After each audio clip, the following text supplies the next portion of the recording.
Body shot. Ooh, that hurt, didn't it? When adrenaline starts pumping and you know what you can do with this right hand, it's hard to not do that. Here are your hosts, Derick G and AJ.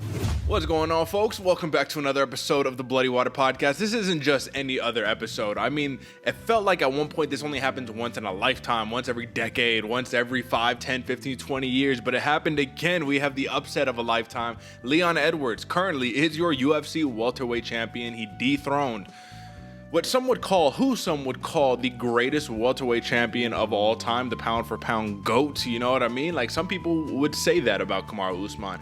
Were we a little reaching into the future, you know what I mean? Like predicting some stuff, maybe, maybe not, but the point is the gravity of this situation made it one of the craziest outcomes of all time. So, folks, I hope you heed our advice, or you heeded our advice when we said you have to watch this pay-per-view. Don't pay for it. Go to your sports bar, chip in your $5. But if you were there in the sports bar atmosphere when that knockout heard around the world happened, oh man, I guarantee you had a hard time sleeping just like me and everybody else last night. So, bringing in my co-host to talk about it all, as always, the New Mexico native, the Santa Fe bomber himself, AJ, brother. I don't have enough words to actually conceptualize how crazy this is. Talk to me, brother. What do you think?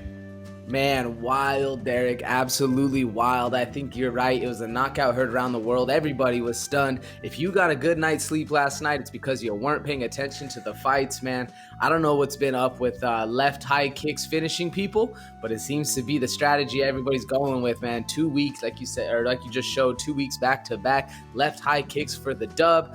Man, it's wild. It is absolutely wild, and both came off of incredible reads. They came off beautiful setups, right? Like, these weren't just, and to give Leon Edwards credit, you know what I mean? Because everyone's saying fluke, no. He timed that perfectly. He set that up perfectly. He saw the whole fight. Oh, when I throw my hand right there, you're going to duck off that? Oh, okay. Boom. Cracked him with the baseball bat. So that just goes to show the number one thing that I was thinking about it the whole time is because I'm kind of tuned out too, man. I'm watching it. I'm like, all right, we're a minute away from a Usman domination victory again. Like, come on, this dude's lapping the division time after time. And when it happened, my brain almost couldn't process it. But AJ, this is the thing right here. That's why being out of focus for even a split second in this fight, in this game called combat sports, can take your head off. That can end your legacy right there. And that's the point that I want to make. Properly timed focus, like they say, all individuals are the same, right, AJ? But the difference between a normal individual and an assassin type individual is just extreme focus. Shout out John Wick. So being a man of focus to take you a long place, Leon Edwards may have been out of focus for 24 minutes and 40 seconds of the fight, but that last 60 seconds he regained clarity and got the KO, bro. We're gonna talk about it more in a little more depth, man. But we had some good fights overall, man. Costa, he gets the decision win over Luke Rockhold. Who would have thought that was gonna happen? Merab finally did it, man. Dvalishvili got the win over Jose Aldo. It was contested, it was back and forth, it was closer than a lot of people imagined, but listen, man, he got the job done. AJ, Alexander Romanov, our boy, man, listen, some would say he won the fight too, but on another hand, Marcin Tybura, like, thinking back on it now, hindsight, I'm just like, bro, of course, you use your durability. We know you get rocked in every fight. You just tough it out, and you say, if I can make it past the first round, I'm going crazy. It was a lot of really good fights, AJ. What do you think about the card in total? Because I'm not going to lie, some of them, some snoozers. So what'd you think? Some of them some snoozers, but overall, Derick, not a bad card, man. Not a bad card at all. Leading off a couple, 5 KOs, I think, over the whole night. Yeah, 5 KOs over the whole night. One submission, man. And we even had a draw in there, so a little bit of controversy as well. But no, man, great night of fights, even from all the way up from the prelims, all the way up into the main card. Interesting ones, man. And honestly, the Romanov fight, that kind of threw me a little bit, but I guess you're right, man. You look, revisionist history proves if you just wait out that first round on Romanov, even though he's looking skinnier and it seems like he's gonna have a little bit more gas in that tank, you know, it's old habits are hard to kill.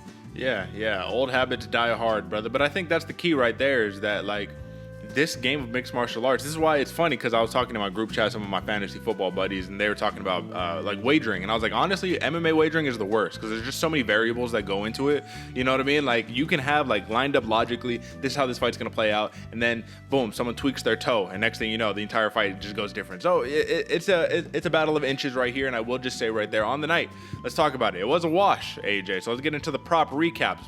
And listen, 3-2 a pop. We got the job done in different ways, which is always what makes it interesting. But the big fatal blow on the night that lost everybody money was Kamaru Usman. And if you told me, AJ, if you tell me that you were saying, oh, Leon Edwards, I knew he was going to win the whole time. Like all the people who are texting me right now who are bragging like, bro, I told you Edwards. I was like, you're not fucking telling me the truth. If 4 rounds and 4 minutes into that fight, you're not stressing the fuck out like, God damn it, Leon, get your head in the game, bro. So this is why I'm saying, man, upset of the century. We lost on Usman, but this is one that I'm okay with losing given, you know, the nature of the loss, right? Then we got the Paulo Costa, Luke Rockhold, excuse me. I got the job done on that one. AJ, you took a Hail Mary. You went for the comeback. You went for the interview. You fell for the narrative, AJ, brother. But Costa, he got the job done. It was kind of close, not really, 30-27. But, I mean, what'd you make of that one real quick? Fell for the interview, but Derick, it was closer than honestly I was expecting. I was a little stressed that first round. Luke looked like classic Luke. I was getting, you know, I was like sitting there thinking like, shit, man, his chin is about to be tested. Ends up, Luke Rockhold pulls through. Doesn't necessarily quit on himself in the fight, but does quit on himself like at the end, you know. So he had a stressful. You could tell it was hurting him to say all those words. So yeah, it was a rough one because I knew it was, and like we said before, it was picking which heel you wanted to go for. I'm okay with losing this one. And we're going to talk about that a little more in depth because there's a lot to cover in that one for sure. Jose Aldo versus Merab Dvalishvili. Now, if you are a logical fan, if you are somebody who's definitely been keeping up with the recent trend of things, I think the Merab being a favorite, like that was common sense. I think for me, this was another case of the old habits die hard. This is another case of not wanting to see the old tough vet get sent out to pasture. And Jose Aldo by no means did truly get sent out to pasture, but this is a fight where I think the common theme throughout the night was wrestlers freezing strikers, and even though he did an amazing job, stuffs all 12 takedowns, he didn't throw anything. So it's hard to win a fight just stuffing takedowns. But, you know, Merab, he gets the job done, man. So the machine is truly a machine. But there are more implications on that regarding title implications for sure. Lucie Pudilová, AJ.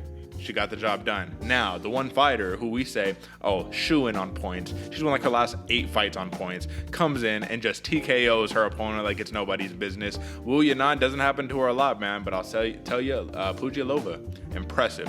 And then AJ, the biggest layup that we both benefited from, Tyson Pedro, TKO round 1, easiest one to call. No disrespect. Admirable performance by Harry Hunsucker, but that's what happened. We figured it out. During the interview, he said it. He's like, listen, man, I never say no to a fight. And it's like, well, maybe you should. Just saying. All right, AJ, 3-2 on the money line, so it's a wash. You did win on the prop bets, which we'll talk about right now.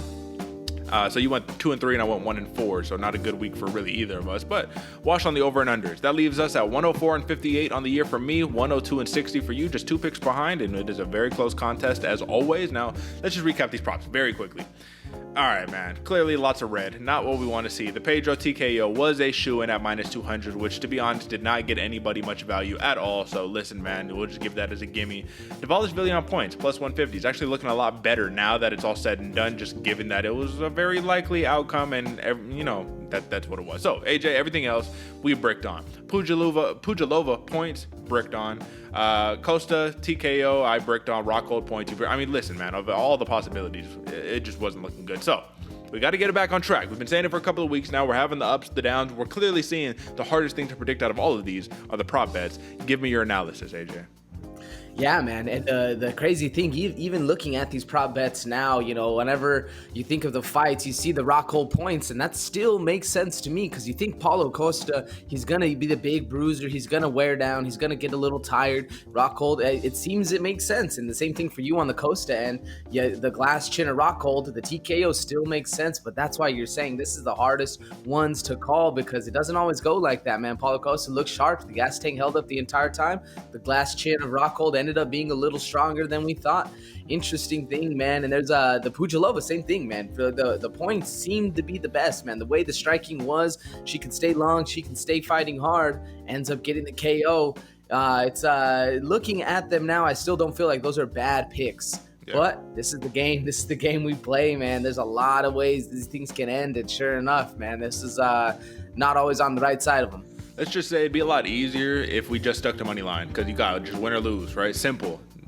predicting, all right, this fight is going to play out in the second round. They're going to get submitted. Like, man, it's like we're almost looking into the future right there, brother. But listen, folks, that is your prop bet recap. That is your regular betting recap for UFC 278. 3-2 across the board. So, listen, we had more wins than we had losses. That's what's important right there. And we're going to move on next week to UFC Paris, man. We got some big fights, heavy implications. But, AJ, man, enough mincing words. Before I jump us into the main card, I'm just going to give a quick shout out. Hit up the YouTube channel, bloodywaterpodcast.com or youtube.com/freethinkersclub. Either one, it'll get you to the home, it'll get you to the hub. If you subscribe to us and you share the show with your friends, it's greatly appreciated. And AJ, tell them a little bit about the importance of rating us 5 stars on Apple Podcasts, because I truly don't think a lot of people understand just how important that is for the algorithm and all that. Talk to me, brother. Exactly, Derek. For the algorithm, it's one of the biggest things that help us out the most, just like sharing it, just like liking, commenting, all the stuff. But it really does. Apple Podcasts, Spotify, all those sites, all those streaming services really do put a big emphasis on the rating. That way they know what people actually enjoy, man. It's the same thing. It's like Siri when she's listening to you, or Alexa, they're doing the same thing when they're listening to you, but they're actually giving them solid feedback that tells the people, hey, oh, these guys are solid over here. So that way, you know, the algorithm can take over, the machines can take over and start sending them to other people who like the same kind of content. So do us a big favor. It really does help us out a lot and actually grow significantly through, you know, the streaming services. It really does make a gigantic difference, and we do appreciate everyone that does it, man. So if you rate us 5 stars on Apple Podcasts, screenshot that you did that and send it on over to us. Like, we'll give you a major shout out here on the show. So if you're interested in that, let us know. Send it our way. We really appreciate it. And really quick, AJ, just because you brought it up, man, do you have an Alexa, or do you know anyone that has an Alexa in their home? Yeah, I know a couple people. So if you do, folks, and this is one thing that still kind of blows my mind, because you already got the phone, you already got the computer, everything already tracking everything. It's like you literally you're saying like, hey, government, please, you know what I mean? Like record everything that I'm saying. I just find it so interesting because, man, that talk about no privacy right there, Alexa recording. I don't even want to get into it too much. What do you think, though? You kind of with me right there? That's a little, you know what you're getting yourself into, right? Yeah, you know what you're getting yourself into, but I mean, if at the end of the day, we carry it on a cell phone that's doing the exact same thing. Yeah, I know, like, I'd say like 3 or 4 friends that Alexa in every single room, bathroom, everywhere they go, no privacy at all, man. Can't even but go. I guess they're living an up and standing lifestyle for some of those people. We'll leave that there, man. You know what I'm saying? But all right, folks, enough of that nonsense. Let's get into the main card. Have you seen that replay, buddy? Your head was bouncing around like a pinball machine. Time for some main card breakdown, courtesy of your hosts, Derick G and AJ. All right, AJ, I'm going to say it again. Kamaru Usman, he fought the fight he needed to fight, to win this fight. He won 24 minutes and about, 42 seconds or something like that, or 20, whatever. The point is he won 99% of the fight. Leon Edwards remained focused, kept his composure, and he knocked him out with that beautiful setup of a left high kick. Now, the question here, AJ, I want to know, did you buy into the narrative that the commentary team was laying out there? Leon's corner was saying, stop feeling sorry for yourself. Get out there. Throw your hands. X, Y, and Z. Keep it pushing. Commentary was literally writing his obituary saying, all right, he's done. Like, good performance by Leon, but da-da-da-da-da, right? And, like, they're basically saying he's quit. Dean Thomas, he's broken. This is a broken man. And even when he was saying that, I was like, that's kind of a gnarly thing to say about somebody right there. You don't know that. Yeah, it looks rough right now, but you don't know he's broken. Was Leon Edwards broken, and did he come back, or was he never broken the whole time and he was just looking for the moment? I don't know, because there was a point that even Dean Thomas made that he was saying, he's broken because he won't look his coaches in the eye. And if you've ever worked with an athlete where you're there talking and they feel down on themselves and you need to motivate them and have them convince themselves that they're still in whatever situation they're in, you can tell when somebody's a little more broken than the others. And I don't know if Leon was exactly fully in his feelings on those things. He did look lost, I guess is the best way I could kind of put it, but I wouldn't say he was fully broken and sad on himself. He was just trying to figure out a way to stop the takedowns, to get off the cage, man. And that's all it takes is that one split second. It said I think it's Uncle Chael that said this is a game of not inches but seconds, moments. And Leon Edwards capitalized on one of the biggest moments possible, and like you said, set it up perfectly. Left hand high kick. He saw Kamaru Usman dipping and shot. Sure enough, I can get that high kick there. Bro, if I'm not mistaken, and this isn't even the Cheeto knockout. We saw this knockout recently. Like, somebody did the same exact knockout, and everybody talks about it, man. This is kind of like an Israel Adesanya special. No, this is a Robert Whittaker special. This is what it is, right? Same side. Throw that right hand, come right over with the kick. Like, Whittaker does that every time in his fight, right? So, perfectly placed by Leon Edwards. I don't necessarily think he was fully broken. I do agree it was a little troubling he wouldn't respond to his corner the way. But I agree with what you're saying. This is the same thing kind of in the Merab versus Aldo fight. Dude, Merab is just he's nonstop in your face, and you're just thinking, first off, like, damn, bro, like, back up off me a second. Give me a second to, like, you know what I mean, set up my game plan. Number two, you're saying, if I commit to these strikes, he's diving at my legs. What's the strategy going to be here, right? Because that happened. If you look at the stats, Kamaru Usman, he won every moment of that fight except when he didn't, except when he got knocked out. So if we're looking at takedowns, right, I believe it's 5 of 12 takedown attempts, successful for Kamaru Usman. Now, going into a third fight, because you know there's going to be a third fight, unless the UFC is just heartless and says, no, sorry, Kamaru, you get no rematch. You defended the title a million times, but you get no rematch. So that's the thing here, AJ. In a rematch, this sets up Kamaru's going to dominate, right? But let's look at it. 5 takedown attempts successful out of 12. He outlanded Leon 189 to 64, and in significant strikes, that's 83 to 55. Like, he outlanded him completely. He differentiated all head, body, not too much on the legs, had 10 minutes of control time. Bro, everything went his way. Every single thing went his way. So how do you even break down a fight like this here, AJ? What do you say right now? I want your official, professional AJ response when somebody texts you and says, bro, I told you Edwards is going to win. I knew it the whole time. Like, what do you say? What do you say back to that? Man, you lying is what I'm saying. If somebody says they predicted Edwards winning the entire time, because those are some of the roughest waters to be drowning in right there, man. Like you said, 189 total strikes where you threw 64. I'm no math guy. We know on this podcast, this is not a math podcast, but he beats you by like basically 3 times the amount of strikes going at your head. Man, that's a whole lot of punches to not be, responding to. There's like you said, Kamaru Usman won every aspect of this fight until he took that split second off and was able to, and then Leon Edwards was able to land a beautiful head kick. And all I can say, I guess, is for Leon Edwards, and this is a perfect opportunity of never give up on yourself, even when you're down in the trenches. Like he said, I forget the whole saying, man. They're gonna make a shirt of it where he's saying, "I'm down in the trenches" or "I'm from the trenches," whatever he was saying. But never give up on yourself, man, because that big high kick can always be there. The Hail Mary shot can always come, especially when somebody else just takes a second off.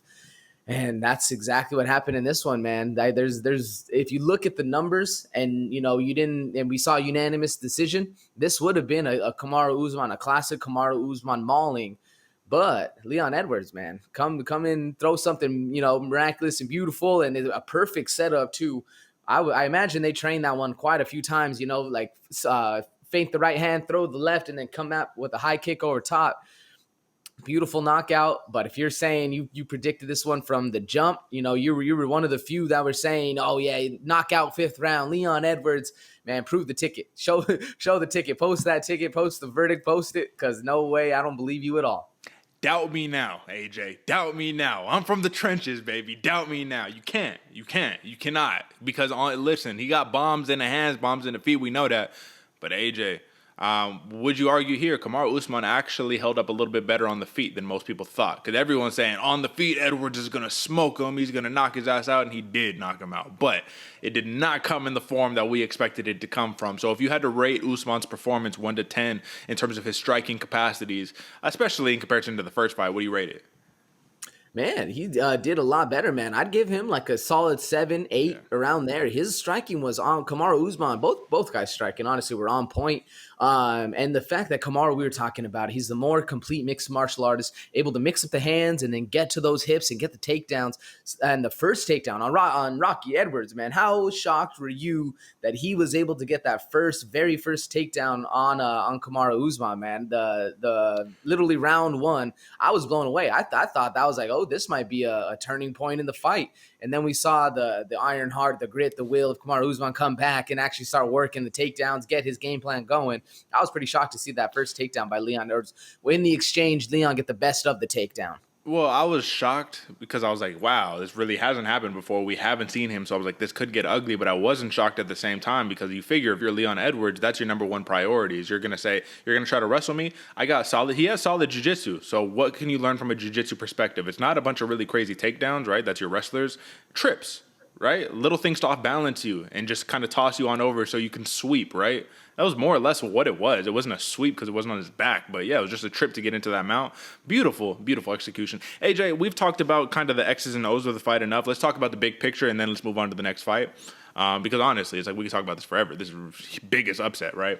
Implication-wise, was Leon Edwards onto anything when he said, Usman's gone Hollywood. He's over here in Black Panther now, man. His eye isn't on the prize. I'm looking only for the gold. That's all I want. Was he on to anything there? This is a two-part question. So hit that, and then I'm going to hit you with another one immediately after. So what do you think?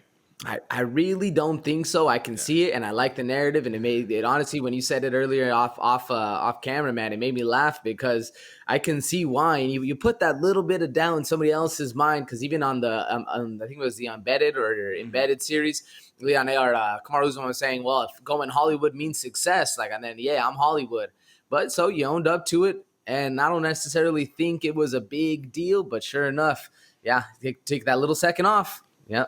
And so here's the second part right here. Is this story, this Leon Edwards story, right? Is this a major I mean, come on, man. Like, could you make a movie out of this? They literally had the Rocky music playing as this man's holstering up the belt, sitting there just like staring at it, just enamored, like, oh my God, this finally happened. They're playing the Rocky music. The man's name is Rocky. His nickname is Rocky. Gets beat up for 5 rounds, and then comes back and wins at the end. Like, this is literally a movie right here. So my question is, is this like a movie-esque performance? Is this an inspiration to the masses? Is this more inspiring than the Juliana Pena win? Because Juliana Pena, she sat there and she was all like, listen, I'm not surprised, motherfuckers. What's up? Leon was more of the, y'all kept doubting me. Look at me. Look what I can do. It was more of a comeuppance, more of a dude who you could tell. You're like, damn, homeboy came from something. You know what I'm saying? So what do you think? I think so, Derek. I think with the storyline, and honestly, I think UFC missed the mark by not telling a bigger story for this one because first Jamaican-born champion, second English champion coming out besides, the count.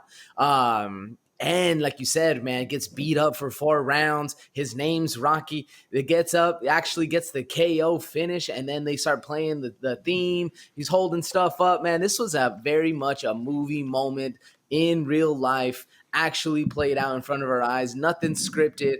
This was a big thing, and I think an opportunity missed by the UFC to actually really kind of get on Leon Edwards' side. And a lot of people, man, they just don't, and that's why he was saying doubt me now, because a lot of people were doubting Leon Edwards and the fact that he's not going to be able to perform. This is just another smash spot for Kamaru Usman, just another dude he's going to run through.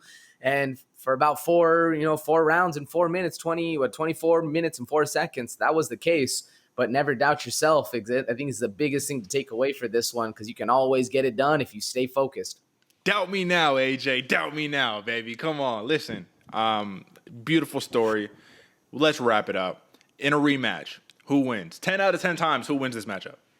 Kamaru Usman. Come on, baby. 10 out of 10 times, who wins, though? Like 9 out of 10, 8 out of 10, 7 out of 10. How many are you giving Usman? Ooh, I'd say 8 out of 10. Yeah. Before this would happen, I would have said 9 out of 10. But I'm going to give Leon Edwards a little bit more credit now. But I think if you just go back, you look at the fight, man, this was Kamaru Usman's fight to lose. And sure enough, yeah. This is the biggest testimonial that I can give to go to show why Kamaru Usman was so dominant in this fight. If you actually look at the team, Edwards' team back at home, their live reaction when the knockout happened, everybody was on their phones.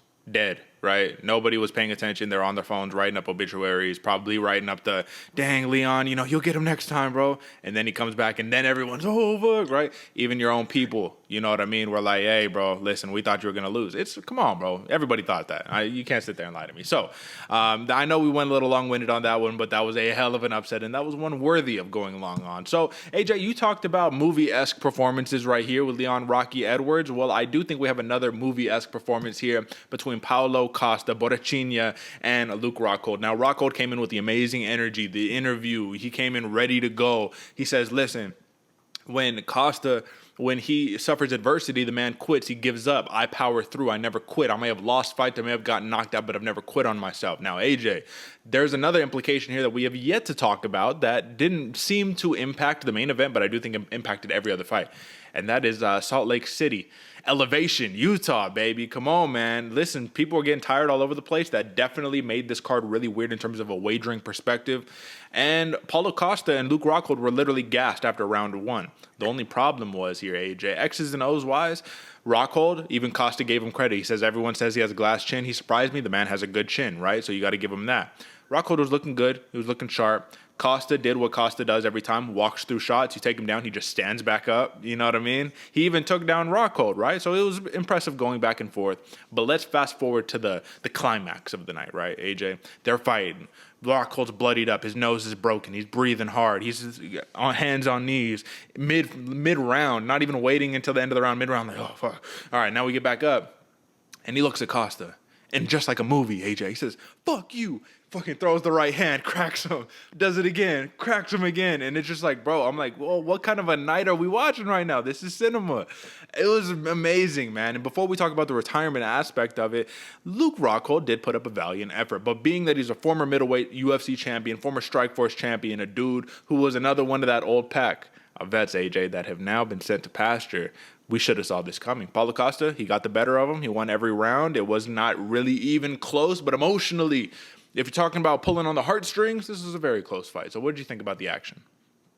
Very close fight and closer than honestly I was expecting after watching round 1, because I thought Luke Rockhold was going back to the old bouncing your head around like a pinball machine Luke Rockhold, where he gets caught a little bit, gets pushed up against the cage, and then gets beat up on, because that's Paulo Costa's style, man. And even look at the numbers on this one, 106 total strikes versus 57 to Luke Rockhold. It seems that way, where this is Paulo Costa's just the classic style of fight. But since it actually went to decision, that's what I thought. I was like, damn, this one's a little closer than I was expecting. Not a night like, 30-27s across the board. It wasn't a close fight, especially seeing Luke Rockhold, like you said, huffing and puffing on his hand, like hands on knees, huffing and puffing and throwing big shots coming in.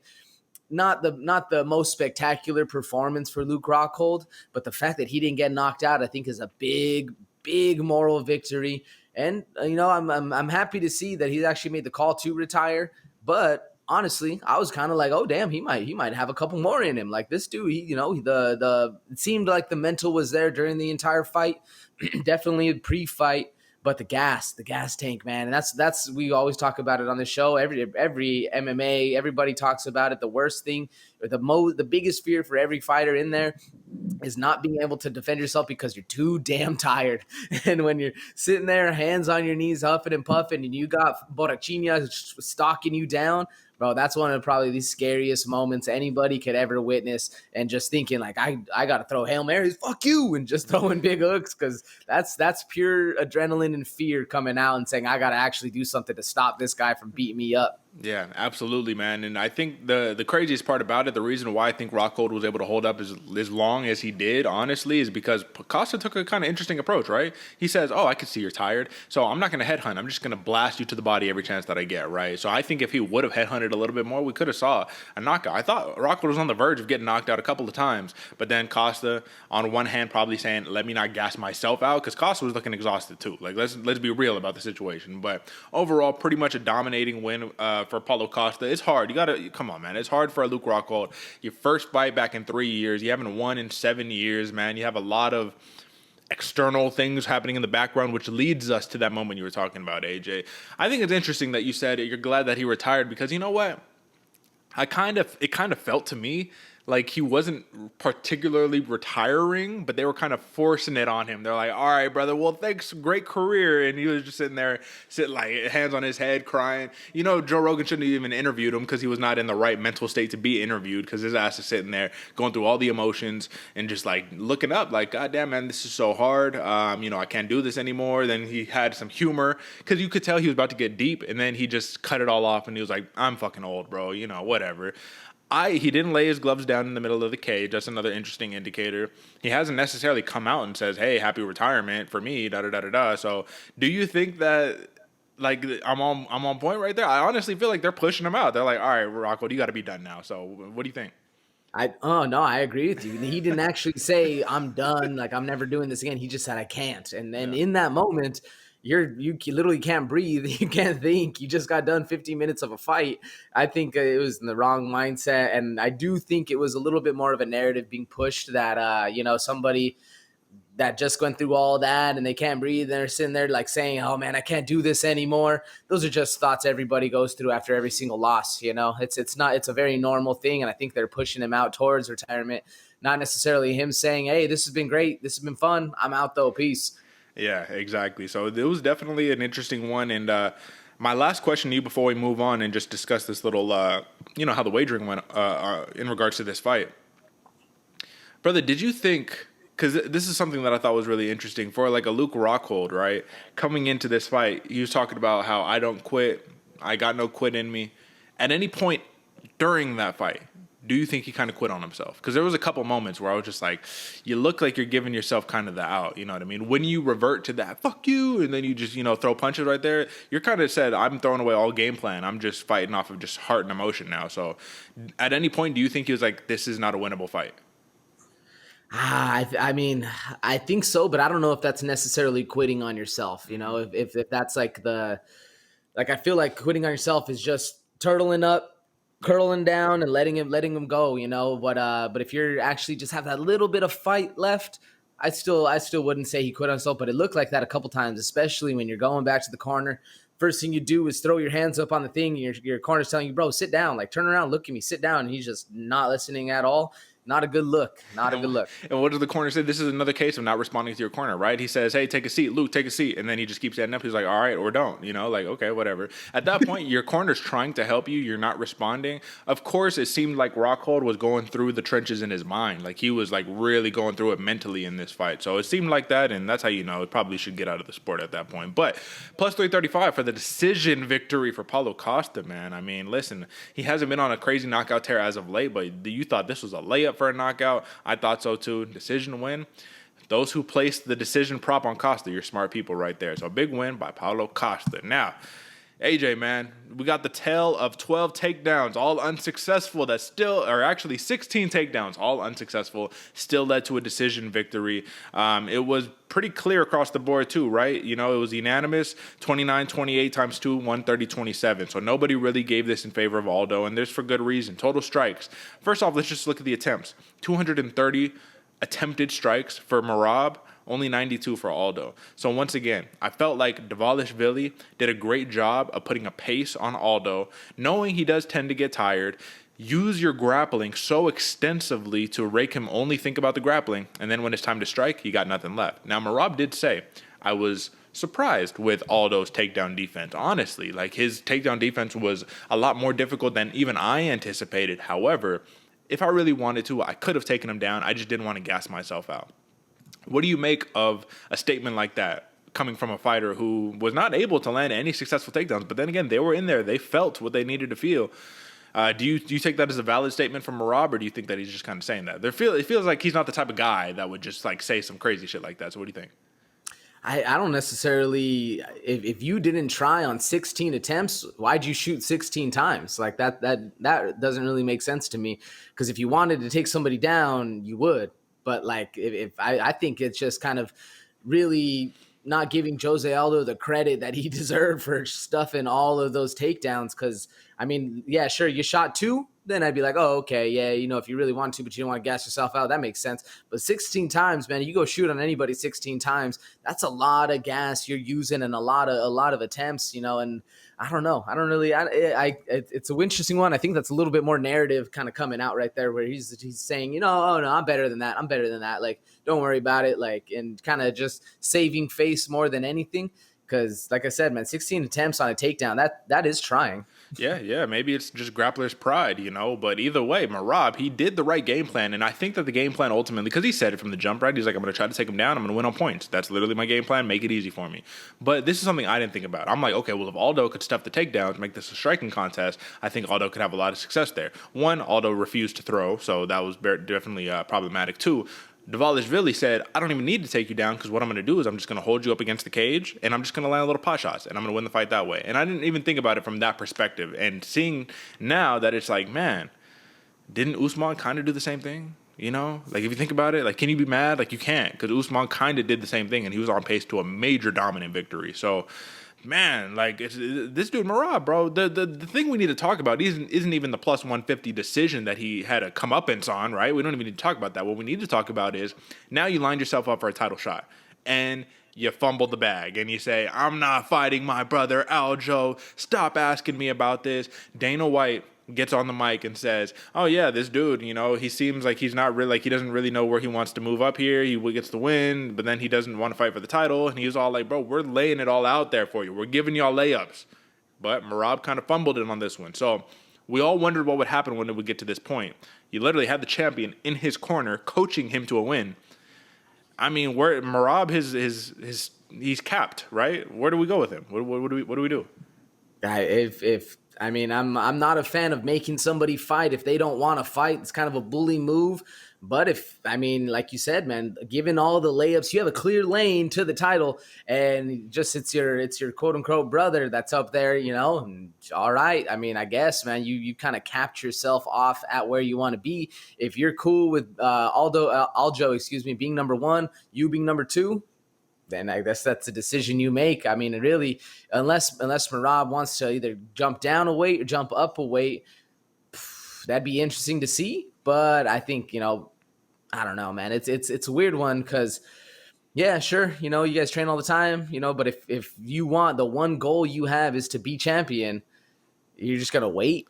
And waiting never pans out in this game. Yeah, and I will just say it's a different sport completely, so it's apples to oranges. But even Gordon Ryan would fight Craig Jones and Gary Tonin at ADC Absolute Trials. Like, they're all teammates, but they would still, you know what I mean? So maybe you just got to, like, I don't know. It's tough. I don't know where to go with this one, man, but I did want to point it out there. He had the opportunity, and it seemed like he massively fumbled this opportunity right here. Still a savage contender that nobody wants to fight. I mean, I wouldn't want to fight the man. You just took number 3. Literally, at this point, you just play the waiting game, wait for the division to pan itself out. And best case scenario for him now, even though it's a worst case scenario still, Aljo loses the title, and now you're ready to go, baby. And now we're fighting for that title. But while Aljo has the title, I guess he's just going to be fighting down, and you're just going to be putting yourself at a greater risk. That's really all it comes down to. But big win by Merab. That was basically, in my eyes, that was the pay-per-view portion.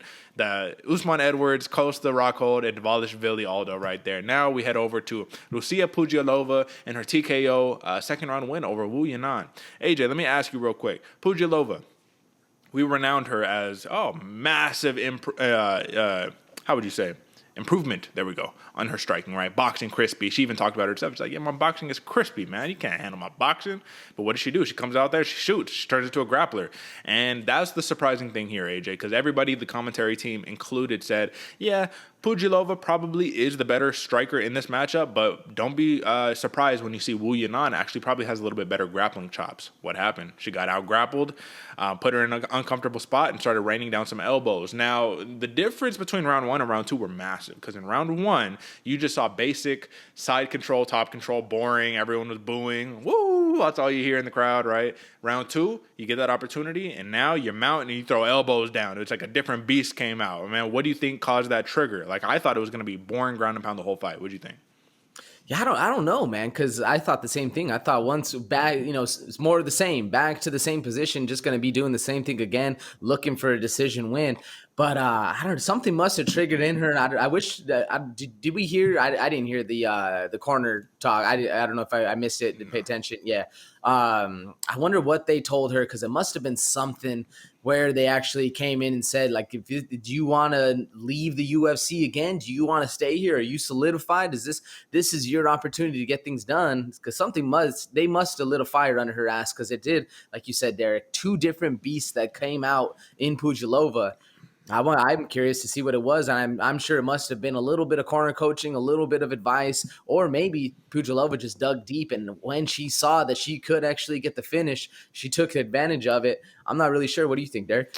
I honestly don't know, man, but I do think the part of the reason why is because she found the opening against Wu Yanan. I think maybe she got in there second round, and she was like, all right, man, this is going to be easier than I thought. You know what I mean? Like, I fought some good girls, especially out there at Octagon where she's fighting outside, you know, the UFC, man. She had a lot of experience. She got a lot of experience racked up, came in, and then I think she just wanted to put on a show. She said, I'm coming back to the UFC. I'm trying to put on the show.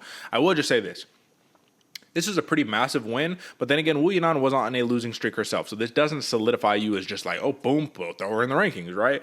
My question to you is, do you see Lucie Pudilová becoming a major player back in the women's bantamweight division? We need new blood in the division, you know what I'm saying? Do you think that she's going to be that major player?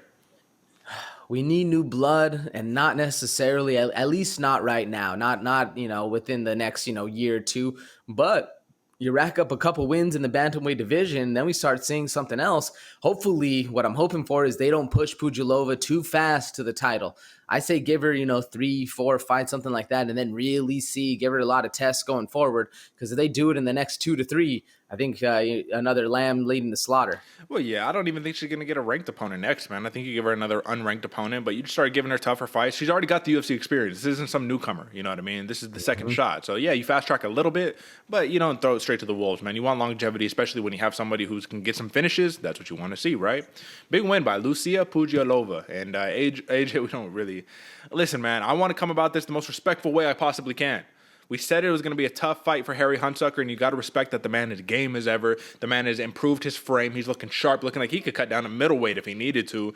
But you fight a hungry Tyson Pedro, a man who came out trying to pick his shots, who came out like a sniper, and inevitably all it took was what? We have 6 total strikes by Tyson Pedro to get the job done, man. Everybody knew this was going to be a mismatch. You got to respect Harry Hunsucker for being up and being game for the challenge. But Tyson Pedro, 2 wins in a very short time in his last 2 fights back in the UFC. Do you think Tyson Pedro is being spoiled by these early victories? Do you think that he needs a real barn burner, a real 3-round banger to be able to kind of truly solidify and gauge where he is in terms of the pecking order in the light heavyweight division right now?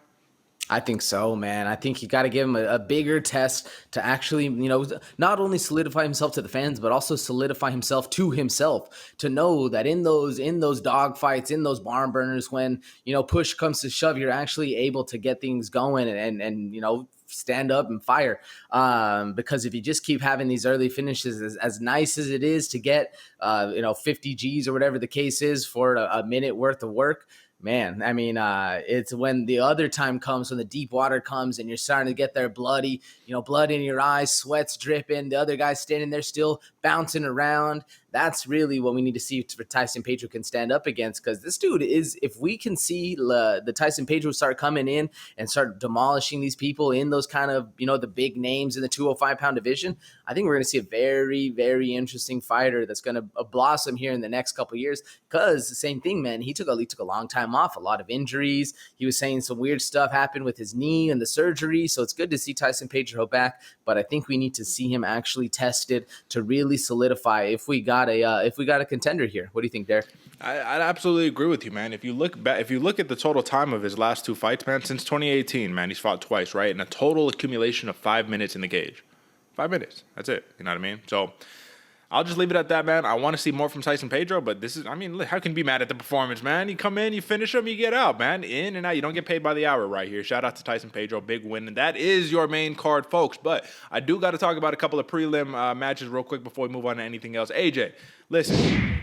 We need to talk about the bag fumbler of 2022, biggest bag fumbler of the year, my man. This is like solidified. This was an interesting performance. I was very surprised about the, the bravado of the man in this performance. And I don't know if you know who I'm talking about right here, brother, but I'm talking about a bout between Sean Woodson, the sniper, and Luis Saldana. And I said to everybody, this is going to be a fun fight. Everybody thought Woodson was going to win. If you actually look at the Topology predictions, you're going to see, I'll pull it up right now. You'll see 93% of people thought that Woodson was going to win, man. So it was pretty massive. Nobody gave Saldana a chance. He was a massive underdog. However, AJ, the problem that occurred here is Sean Woodson, for whatever reason, man, I don't know. The chin maybe just wasn't glued on tight enough during this fight. Chin strap was coming loose, but Saldana popped him with like a jab, bro, and dropped him. And he was on Queer Street. I think it was like a check hook and then a jab. And he was on Queer Street, right? But what does Saldana do? Does he do what all new, hungry UFC prospects should be doing when trying to, move up the rankings, move up the ladder? Should they jump on top of him and just start smashing his face in? Yeah, absolutely. But did he do that? No. You know what he did? He said, oh, what's up, bro? Right here, middle. Come back down. You come back down, you drop him again. Boom. And then you look at him, you say, come on, bro. I thought you was tough. I thought you was this. You've been boxing since you was 8 years old. What's up? And then what happens, brother? Woodson gets back in the fight. He gets kneed in the head illegally, gives him time to shake off the cobwebs. Didn't take as much time as he probably needed. Gets back in the fight, and it ultimately ends up as a draw. Bag fumble of the year, brother. That was a $50K bonus and a guaranteed 100% of your purse right there that just went out flying out the window. AJ, thoughts? Does this performance need to be reprimanded? Do you think that Luis Saldana blew an opportunity of a lifetime here? What do you think? I think so, Derek. I think so. And I think because of the showboatingness that Saldana was saying, or that you were just talking about that Saldana was doing, I think that's really, his eye kind of got lost off in the prize, man. This is one of those big moments where, yeah, if you're going to be doing the showboat stuff, then you go in and actually get the finish on the guy, drop him a couple times, and then get the ground and pound finish. Even better, man. More of a storyline to get it going.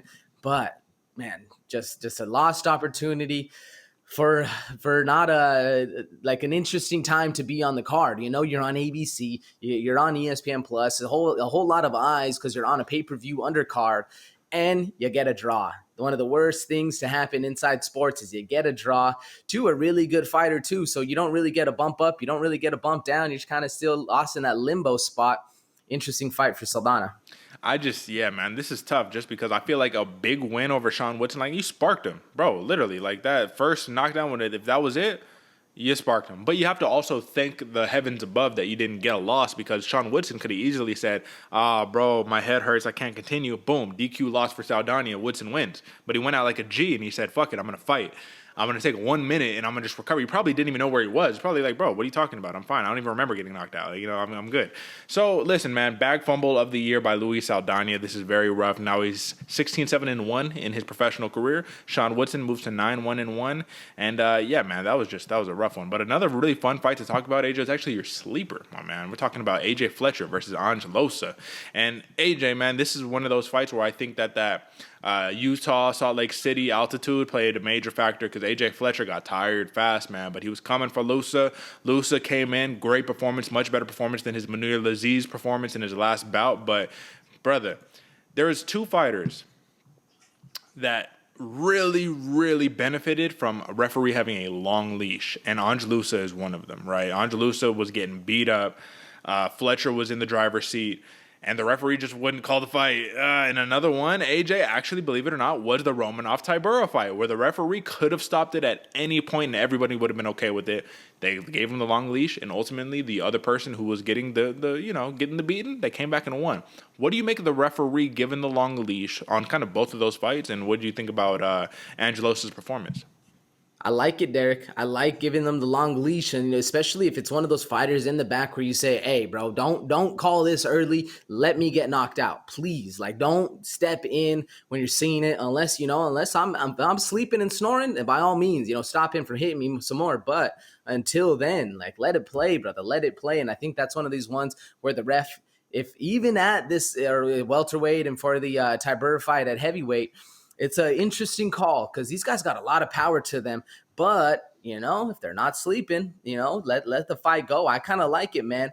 Good fight for Angelosa. Good fight for Fletcher, too, man. Until that Salt Lake City, that thin air, you can't really breathe up there. You get going, you can't breathe. You start doubting what's going on, and then the other guy starts coming back, especially it's a very hard mental thing to be in there, beating somebody up, thinking, oh, if I just keep going, the ref's going to call this. If I keep going, the ref's going to call this. Oh, shit, why is the ref not calling this? Fuck, I'm really tired right now. And then the other guy starts to come back. That's a very hard mental battle to kind of cross. Very impressive fight all around, man. I was happy it didn't end like we thought in a knockout, but it was still a dog fight nonetheless. I was happy it was a sleeper. Yeah, that was kind of the point that I was making too right there, is that it's like your coaches, everyone's going to tell you get on top, you just don't stop striking. But now you just blew your entire load, man. Now you have nothing left because you did that and the ref didn't pull it. So it's like, so it's tough.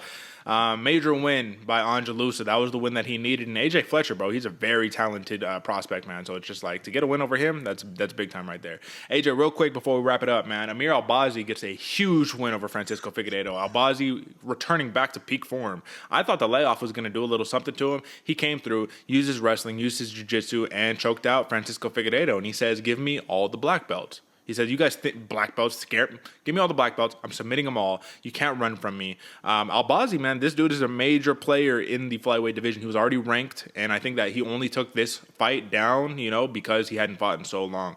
They need to fast track this man up these rankings, and I think this is the man who can give real issues to the Figgies, the Brandon Morenos, all those top dudes right there. I think he can be the guy. So what do you think about this? I think so too, man. And just showed from the performance. I was even going for Figueiredo in this one because of the time off that Albazi had. But just goes to show, man, if you're sitting there, you may not be fighting on the main stage, but you're in there, you're practicing, you're getting things going, you're staying fresh, using your skill set to how it matches up best against the other fighters. Very impressive win for Albazi. And I would like to see the fast track. There's not a lot of times where we would like to see a fighter fast tracked, but this is one of those ones where I think Albazi has a skill set to get it done. And he got some good chops on the mic, man. He says, I'm a lion from Iraq. Like, let's go, baby. You know what I mean? I was like, bro, you getting me hyped up, man. I just want to know, big wins by Arichi Lang over Jay Perrin. Big win by Arichi Lang. Like, you got to really respect that win. That was a massive win. Victor Altamirano, and my sleeper, gets the knockout win over Daniel Da Silva. You hate to see it. I was rooting for Daniel Da Silva. I said it on the pre-show. But Altamirano, man, this dude is game. And when he gets on top and he starts putting down the battering ram with those elbows, it is it's an ugly scene. Jared Gordon got a big win over Leonardo Santos, man. Took him to the deep waters, decisioned him. And then we already mentioned Marcin Tybura with a big win over Alexander Romanov, man. Took his he's now 16-1. And Marcin Tybura is now in an interesting limbo in the heavyweight division, but that's neither here nor there. Now, AJ, let's talk about the rankings really quickly. It's so difficult to kind of discuss it this week because if you look at it, 3 versus 6 in Merab versus Aldo. Costa 6 versus unranked Luke Rockhold. You have champion versus number 2 in Edwards. 11 versus 13, Romanov, Tybura, right? They kind of probably going to stay in similar spots. And then Amir Albazi was the only other ranked dude who fought another unranked dude. So when we're talking about rankings, the only one that I really want to talk about here, AJ, is the mix-up in the welterweight division. So let's talk about it, brother. Let's talk about that 170-pound division. Let's talk about the interesting nature that this Kamaru Usman loss has, put the company in, man. So if you're just looking at the ranking, this is all I want to pull up. It doesn't even have to do with our ranking. This is just rankings in general. Usman is no longer the champion, right? They should probably, update that sooner than later, right? Shout out Leon Edwards. He's the champ. But if you're Colby Covington, you're Birdman. You know what I mean? Rubbing your hands together like, oh, shit. This is all I've been waiting for. They said if Kamaru Usman was not the champion, 9 out of 10 consensus, Colby Covington would be the champion, right? But then you got another name creeping down low, AJ. It's this guy right here, Khamzat Chimaev, right? Now, Khamzat has a fight against Nate Diaz. Now, is that going to be meaningful or impactful whatsoever? No, it's a money fight, right? But you got a list, man. You kind of got 5 dudes, all who are like, I want to fight this dude, Leon. I want to fight Edwards, bro. And I want to ask you, man, aside from Kamaru Usman, who we know has a very major chance of winning his belt back in a rematch, how many guys can Edwards stave off from taking that belt from, the England native? How many people you think can do it? Man, that's a hard one because now nobody wanted to fight Leon before. Now everybody's chomping at the bit. They see tenderized meat up there. But I don't know if that's the case, man. I mean, I'd be interested to see how Colby Covington fares. I think Khamzat has a good chance. I mean, we'll see how this all shakes out. But I really think that top 5, that's really where we're starting to see a lot of things kind of get interesting. I think past the top 5, Leon Edwards has a really good shot, of beating the Masvidals and all the people below. But the shakeup, the Colby Covingtons and those guys, that's really an interesting fight, especially if Leon can win the rematch. That I would imagine is going to happen unless they do Kamaru dirty, which could happen. Happened to T Wood. Happened to a lot of other fighters that Dana White doesn't really like the most. We'll see. We'll see how it goes. What do you think? I'm a little worried, brother. I'm a little worried because I think there's multiple players in here, man. And I don't want to disrespect Leon Edwards, but we clearly saw what's the game plan to beating him. We saw it. Kamaru Usman put a perfect game plan on him. And here's another guy who can implement that game plan perfectly. This guy right here, Sean Brady, number 7, right? You got to worry about that guy. Here's another guy, Shavkat Rakhmonov. You got to worry about that guy, man. So you got him. You got Brady. Bilal, I think, still could give Edwards problems. Obviously, Khamzat Chimaev, Colby, even a Gilbert Burns. I mean, there's a lot of players at hand, man. So it's like when you start talking about this here, AJ, my question to you is simply this. This is what we're going to end up this ranking review on. Leon Edwards, let's just say the Kamaru Usman rematch was never even going to happen. Like, that was it, solidified, boom, you get no rematch, you're the champion, and who are you going to fight now? How many title defenses do you think he could rack up before the title changes hands? This is my question. Ooh, I think he's going to have a real hard time against wrestlers, just like we saw in the Kamaru fight, had a real hard time against a very strong wrestler. Oh man, I'm going two. I'm going two title defenses, which is a big one, which is I think a little over what a lot of people would give Rocky, but I'm going to give him two. We'll see. What do you think? Shit, man, two. I'm trying to just doing math in my head. Like, who are these two people he's going to be beating, right? You know, no disrespect. Once again, no disrespect. Dude is a lethal striker.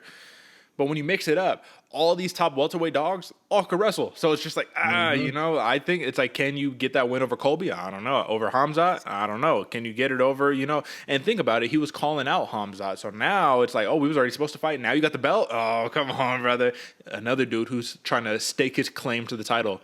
He says, hey, man, it looks like we're going back to England, man. I think we got another 3-piece and a soda coming through. Jorge Masvidal, don't forget about him. He's like, brother, we got some unfinished business. Now everybody is lining up because they want a piece of this Leon Edwards pie, man. So it's going to be really interesting. But I will say this. Respect where respect is given. Shout out to Leon for being the champion. I think Usman, in a rematch, though, gets his belt back. Right? Where do you feel me on? Yeah, I think so too. Shout out for Leon for getting it done. You know, it was his time. Yeah. But I think Kamaru probably gets it back.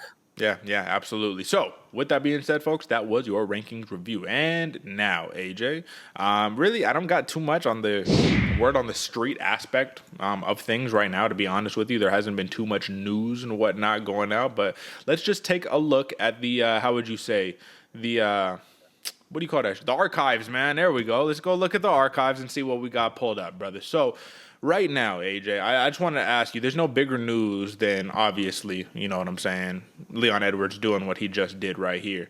My question, because the only other big news that we have necessarily is just a couple of, like, weird reports that have come out, you know, that are, like, on lesser notable fighters, but still kind of important. What do you think about this? Taila Santos accused of scamming her coaches/manager, taken to court, brother. So, basically, this is more or less what happened.